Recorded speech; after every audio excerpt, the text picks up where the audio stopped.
Syrian regime forces have opened a new corridor between two territories held by the YPG terrorist group in northern Syria.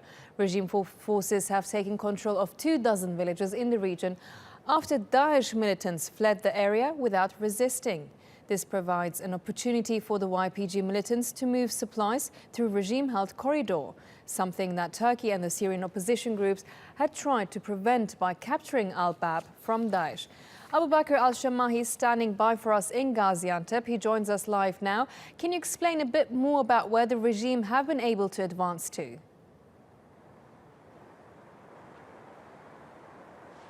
Well, the regime advanced south of al-Bab, that was the former Daesh stronghold in northern Aleppo province. Daesh had fled around 24 villages, as you mentioned, and the regime was able to take those villages. Now, of course, al-Bab was this former Daesh stronghold, and the Turkish-backed Syrian rebel forces had been able to take it last week after a battle that spanned a number of months. And then there were 3 villages nearby as well, Qabasin, Baza'a and Tardif. Those FSA forces were able to take Qabasin and Baza'a pretty soon after taking al-Bab. But the Tardif was actually taken by the regime on Sunday after clashes with those FSA forces, which left at least 22 regime soldiers dead, according to the opposition side, although we don't have quite the numbers for the opposition killed in that fight. And so they were able to take Tardif, which took them right up to those FSA lines, those Operation Euphrates Shield Forces lines.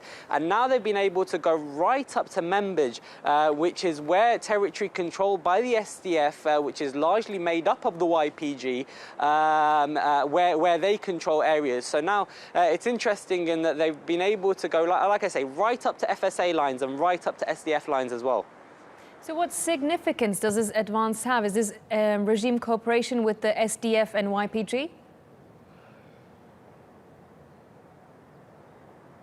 Well, if we look at the Operation Euphrates Shield, so this Turkish-backed Syrian rebel group operation going into northern Syria that began in August, aside obviously from the fight against Daesh, that was one of the primary goals of that operation, one of the other goals was to prevent the link between these YPG-dominated areas, so the cantons to the east and to the west, and the taking of this territory in northern Syria by Operation Euphrates Shield effectively split those two areas and prevented them from uniting. Now this could change, and whilst many people, might think, well, how can this be, considering there's a regime and obviously the SDF is ostensibly considered an opposition group, but in fact there has been cooperation in the past between the two and coordination. Yes, there have been clashes over this 6-year war, but by and large there has been cooperation and coordination, and ties have been largely peaceful between those two sides.